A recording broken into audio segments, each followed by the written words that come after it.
Zagueiro, garoto propaganda, primeiro capitão, campeão da seleção brasileira. Aliás, o gesto de levantar a taça para comemorar vitórias em competição é invenção dele. Em campo tinha a firmeza e seriedade necessárias a um líder. Na vida pessoal, um coração de ouro. Para falar sobre Bellini, o primeiro capitão campeão, o Opinião Livre de hoje recebe a escritora e viúva, namorada. Nós vamos saber tudo aqui desse ícone dos anos dourados, Giselda Bellini. Muito prazer em receber você aqui, Giselda. Prazer é meu, Silvia. Feliz de estar no teu programa. É tão bom a gente poder contar a história, né? E participar dessa história, né? Você participa dessa história, quer dizer, a história é sua também, né? Sim, eu entrei na vida do Bellini muito cedo e quis relatar o que ele foi em casa, dividir, compartilhar com todos que o admiravam, né? E o começo da vida dele, em 58 eu passei a fazer parte da vida dele, até hoje, né? Vamos mostrar a capa linda aqui. Bellini, primeiro capitão campeão. Foi o primeiro capitão campeão. Só para relembrar, né? A primeira Copa, em 58, foi quando realmente o Brasil foi campeão com aquela... Pela primeira vez. Com aquele time, né? Pouco expressivo, não é? É uma maravilha, né? 58, ele teve a felicidade de ser o primeiro a erguer a taça e ser o dono desse gesto que, na verdade, o imortalizou. Então, mas foi ele, por que ele levantou? Tem uma história, né? A gente acha que, de repente, só para mostrar aqui, olha, ele levantando a taça, esse ato de levantar a taça foi imortalizado, todo mundo agora, quando qualquer capitão levanta a taça acima da cabeça. Por que ele fez isso? Então, veja só, na época, todo mundo pegava essa taça, nem sabia o que fazer com ela, né? Uns colocavam aqui, outros aqui embaixo e tal. E, claro, quando ele recebeu, ele segurou com a mão direita para mostrar para todo mundo. Só que os fotógrafos brasileiros estavam atrás dos fotógrafos europeus, grandões e tal. E ele ouvia, em português, o nome dele, Bellini, levanta a taça mais alto. Bellini, levanta... Ele levantou. Quando ele viu que estava alto, pesado, naquela altura do acontecimento, foi que ele ajudou com a outra mão e criou esse gesto, né? Então, na verdade, primeiro foram os fotógrafos brasileiros baixinhos que pediram para ele levantar mais alto. Segundo, o peso mesmo da taça. E terceiro, ele falou, quer saber, quero mostrar para o mundo que, finalmente, agora a taça vai para o Brasil, né? Porque 50, quase, que fica aqui. É aquele sofrimento. Pois é. Inclusive, tem aqui, o Pelé escreveu, né, o prefácio. Isso. Como que foi esse encontro com o Pelé e realmente ele concordar e participar e querer fazer essa homenagem? Pois é, nós somos amigos, mas amigos praticamente sociais, né? Não tínhamos assim um convívio de uma amizade mais próxima. Mas o Pelé sempre gostou muito do Bellini, brincava com o Bellini, comigo e tal. E eu pensei, eu vou convidar o Pelé para fazer o prefácio. Vamos ver o que ele fala. Nossa, ele fez uma festa, sentiu-se honrado. Giselda, que maravilha você se lembrar de mim, maior prazer, um orgulho para mim, vou fazer isso sim, para quando você precisa, né? Aí eu dei o prazo, ele cumpriu e escreveu lindamente esse prefácio. Que vale a pena realmente, olha, é uma história muito bonita, uma história muito intensa, tem várias fotos. Realmente é uma viagem numa época em que, na minha opinião, tá? Desculpem os ídolos de hoje, mas foram ídolos inesquecíveis. Hoje em dia a gente muitas vezes não lembra, né? Passou porque vai para um clube, vai para o outro, mas essa época de Pelé, Pepe, enfim, foram realmente os grandes ícones do futebol. Depois teve 62, aí também 62, fomos campeões. Sim. E perdemos em 66, certo? Isso. Essa época você já estava com ele? Quando começou a sua história com ele? Ai, a minha história é um conto de fadas, Olha aí a foto né? dos ídolos aí que eu estou falando. Né? Então, em 58, eu via falar demais. Eu não entendia nada de futebol. Era uma menina de 14 anos. E aí eu só via falar em Bellini, todo mundo. Que é da sua cidade? A minha cidade. De Itapira. Itapira? E eu perguntei para minha mãe, falei, mas por que todo mundo está falando em Bellini e tal? A estreia do Brasil seria no dia seguinte. Em 58? Em 58. Okay. Aí minha mãe disse, olha, é melhor você conversar com teu irmão, com teu pai, isso daí. E eu conversei com meu irmão e ele falou, por que está um alvoroço? Porque o Bellini, que é o capitão da seleção brasileira, é itapirense. Eu falei, como? Ele é daqui? Mas ele saiu de lá e eu estava nascendo praticamente. Então, nunca ouvi falar do Bellini, não conhecia se era baixo, alto, moreno, loiro, nada. E aí ele explicou, falou, amanhã ele vai ser... Eu falei, mas eu quero ver, deixa eu ver e tal. Quando eu vi a figura... Ele era um homem lindíssimo. Que homem lindo, né?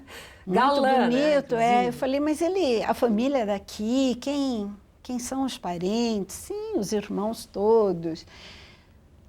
Muito bem, isso aconteceu e tal, ele foi campeão, ele foi recebido como herói em Itapira. Ele estava noivo nessa ocasião e logo depois ele desmanchou o noivado, voltou 6 meses e aí foi que eu conheci. Mas quando ele veio na Copa do Mundo de 58, ele foi visitar, vamos dizer, a usina onde eu morava lá. Eu era uma menina, meu pai me fez tocar piano para ele. Olha que coisa horrível, né? Enfim, ele me vê depois de 6, 8 meses e diz assim, é aquela menina, não pode ser e tal. E começamos a conversar. E veio o namoro. 6 meses depois, eu iria completar 15 anos. Morava lá em Itapira, ele jogava no Vasco, no Rio. Já tinha uma carreira de sucesso? Total, sim, né? Tinha voltado da Copa do Mundo, homem lindo, capitão da seleção e tal. E aí, ele... Ó, menina na foto, né? 15 anos. Isso daí. E aí ele... Você falou você ali, se emociona. Não, você não tem... Não, eu só mostrei lá, olha a foto, ela já, né? Só enquanto você está falando, viajo, a gente está ilustrando. Mas veja só, ele chegou ao telefone, ele falou, por que você quer saber quando que eu pedi para ele me dizer quando que ele iria jogar aqui em São Paulo?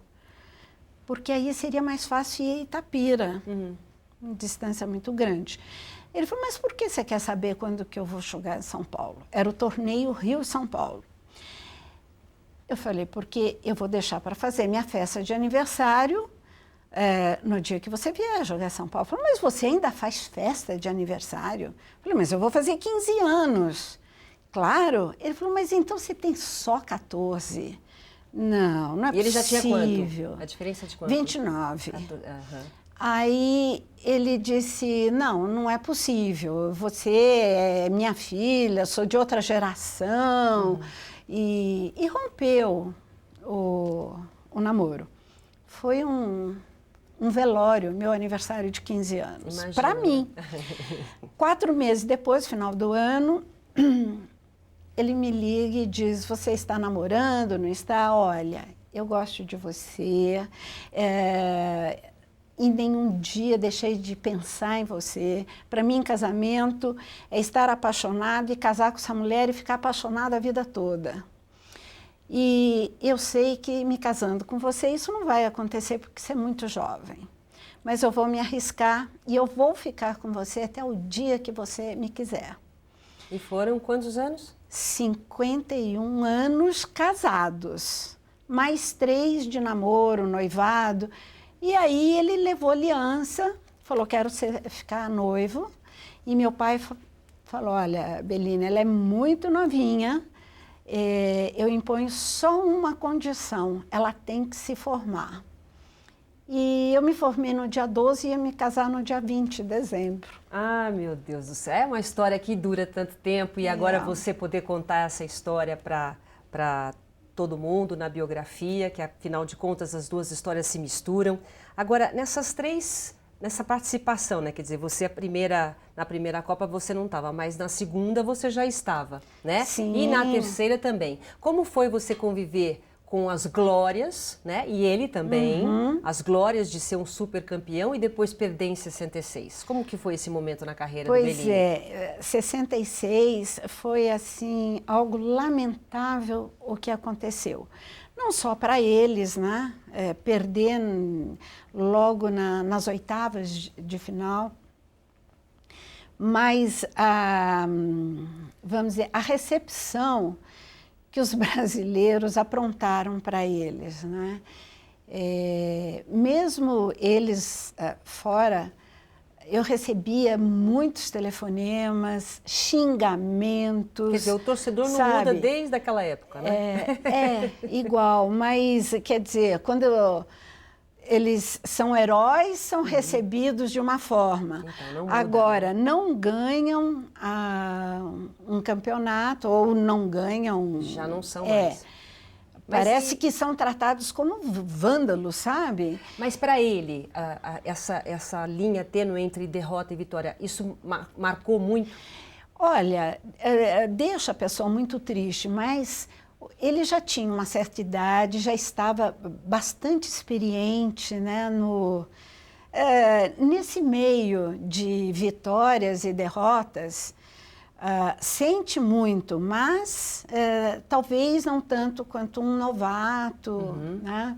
Foi muito triste, foi. E na verdade, quer dizer, só para a gente relembrar a história aqui, em 58 ele foi o capitão, aí em 62 ele deixou o Mauro, não foi?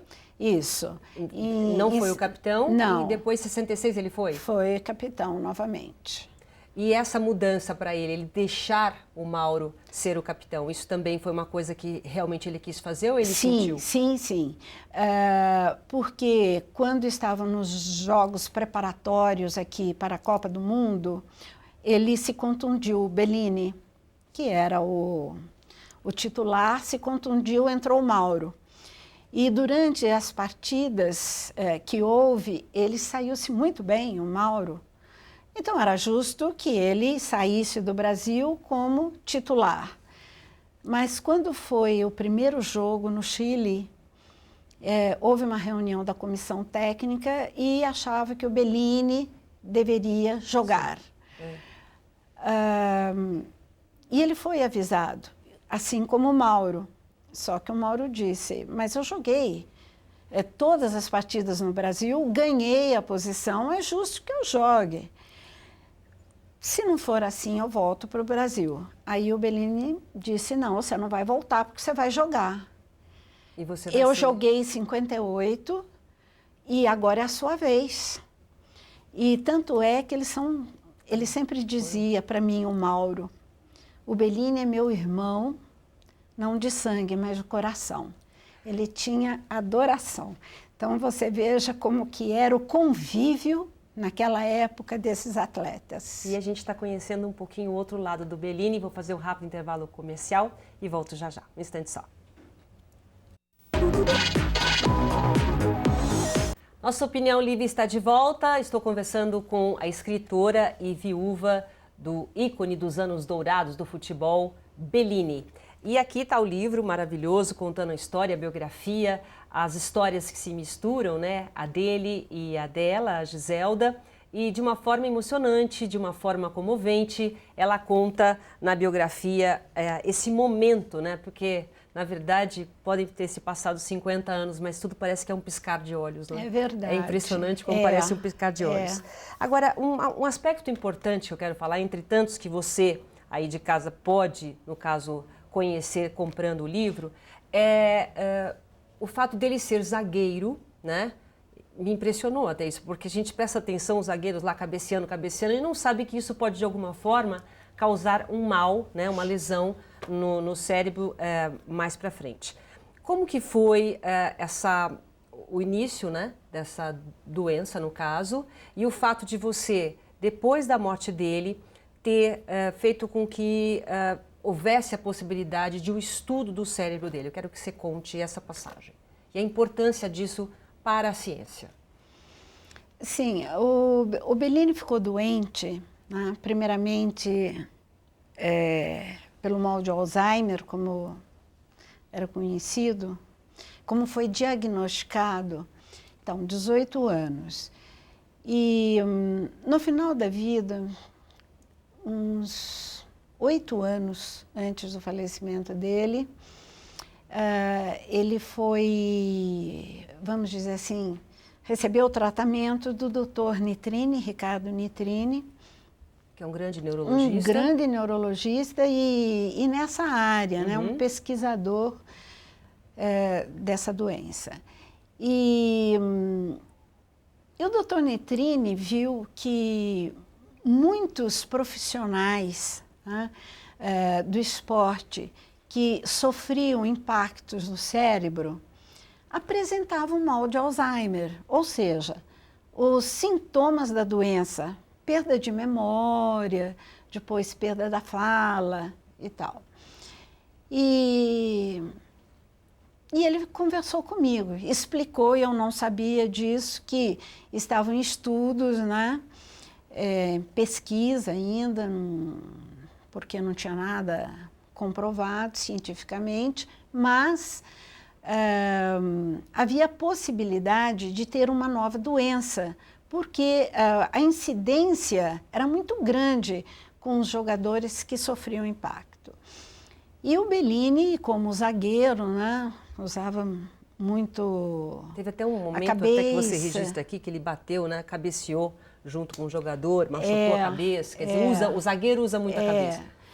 E ele saltava, era uma característica dele. Ele não era um jogador clássico, mas ele saltava muito, então as defesas dele eram boas dentro da zaga, né? E aí o Dr. Nitrini me explicando que poderia ser, eu vou falar o nome, vamos dizer assim, vulgar da doença, síndrome do pugilista. Síndrome do pugilista, que leva muita pancada o pugilista, né? Seria isso. Então, como os jogadores do futebol americano, futebol de campo, pugilistas, lutadores de luta livre, enfim. Que eles estavam começando a fazer um estudo sobre o cérebro dessas pessoas. E se eu gostaria de contribuir com a ciência, doando o cérebro do Bellini, né? Eu disse que poderia conversar com meus filhos, estudar, refletir melhor o assunto e depois eu daria uma resposta.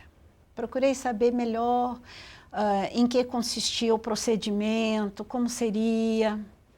Isso tudo muito dolorido, né? Imagino, Bellini lá e tal. E depois de algum tempo nós resolvemos, em família, doar sim, né? Isso foi um momento importante, quer dizer, difícil, mas importante de alguma forma para uma contribuição, quem sabe, para outras pessoas. Sim, e tem um dado também positivo aí para essa pesquisa, que o Alzheimer, até então, não se sabe a causa, mas é quase comprovado que é genético. No caso do Bellini, não foi genético, porque foi feito o exame, tudo, estou com laudo e tal, foi adquirido, então não mas aí, no caso, o que importa agora realmente é que... Então, mas daí, mais um passo para que se chegue vamos dizer, a um diagnóstico da síndrome do pugilista. Mesmo porque o resultado final desse exame veio numa escala de 0 a 6, veio 6. E o Alzheimer, na escala de 0 a 6, veio 3, né? E, no entanto, ele estava num grau assim, quando ele faleceu, não conhecia ninguém há alguns anos, não falava mais, a alimentação já não era mais oral. Mas, Giselda, ele foi assim, ele teve uma vida intensa, né? Ele viveu todas as emoções que ele tinha que viver. E o mais importante, tem uma parte aqui que a gente não contou, o lado humano dele, o lado de solidariedade, né? Tem até uma passagem de uma fã que tinha poliomielite. Sim, Eu não quero deixar de contar, né? Uma menininha de 10 anos que tinha poliomielite. Isso. E ele foi conhecer? Então, essa menina, apesar de torcer para o Botafogo, gostava demais do Bellini, queria conhecê-lo e tal. Então, o amigo do amigo do amigo chegou ao Bellini e contou a história. Essa menina? Isso. Contou a história para o Bellini e ele disse, eu vou até a casa da menina, claro, e foi. E ela foi operada, a operação foi um sucesso. E aí ele foi visitá-la, levou uma caixa de bombons e tal. Essa menina, que na ocasião tinha 10 anos, hoje é a grande maestrina Célia Vaz, reconhecida mundialmente e justo na terra dela, Brasil, ela quase não é conhecida. Ela é conhecida no mundo todo. Uma grande maestrina, arranjadora, cantora. Imagina, né? Que emoção, né, que ela não sentiu, quer dizer, de alguma forma... E quando ela soube que o Bellini estava doente, ela é do Rio. Ela procurou contato e não conseguia. Um belo dia, conversando com o Rui Castro, jornalista, nosso amigo, disse, como é que eu faço para falar com ele? Olha, entra em contato com a mulher dele, pelo Facebook. E foi assim que a Célia entrou em contato comigo, veio até São Paulo, trouxe a caixa de bombons para oferecer ao Bellini, que foi registrado com essa foto que você viu. E foi muito emocionante. Eu imagino quanta emoção. Sempre me perguntam, e ele reconheceu? Ele sorria muito para ela. Eu falei toda a história, mas ele só sorria, sabe? Ele já estava mal. Isso é um mistério que nós nunca saberemos, né? Eu também, meu pai morreu com Alzheimer, quer dizer, eu conversava com ele como se ele me entendesse. São os mistérios da mente, porque a ciência, a gente estava falando até na sua contribuição em relação a isso, mas a ciência não conseguiu desvendar metade, sei lá, verdade. 1/10 do que a gente tem de capacidade. Em relação à parte dele como galã, como a vida toda que ele teve, isso foi muito bom com você? Você lidou bem sempre com isso? Segurou ele ali? Não, Silvia, não foi preciso. Ele fez aquela promessa para você, né? Você vê que Não foi preciso. Ele foi um marido, assim, maravilhoso. Mas ele fazia vários comerciais, né? Sim, sempre, sim. Né? E claro, as mulheres... Era um homem realmente as muito mulheres, o assédio era muito grande, achavam ele muito bonito e tal. E eu queria ser como elas, em termos de idade, porque eram mulheres de 30 anos. Eu tinha 18, 20 anos, eu queria ser uma mulher velha, entendeu? E ele falou, não, você será sempre a minha menina, eu gosto de menina. Até meus alunos brincavam. Professora, nem fala. Acho que o Bellini era pedófilo, porque não é possível.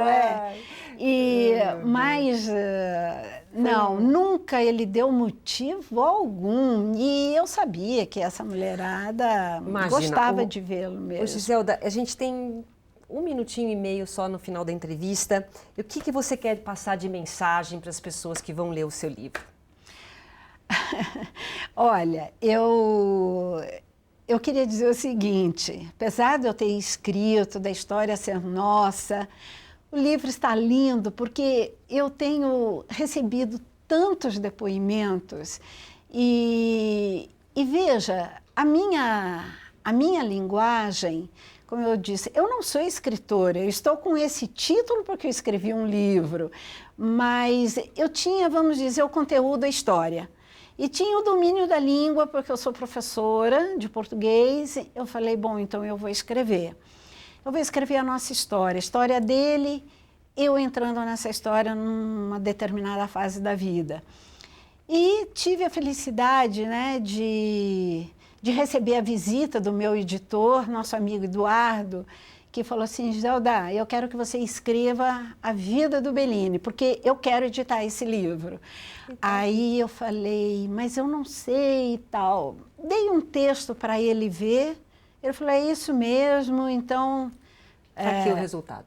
Pode andar, caminhar. Querida, muito obrigada. Infelizmente a gente não tem mais tempo, mas fica aqui você que está acompanhando a gente. Bellini, o primeiro capitão campeão, é uma grande história, uma história de vida que vale a pena ser lida. Muito obrigada pela sua presença aqui, viu? Eu é que agradeço, Silvia. O nosso Opinião Livre de hoje fica por aqui. Obrigado pela sua companhia e até a próxima. Tchau.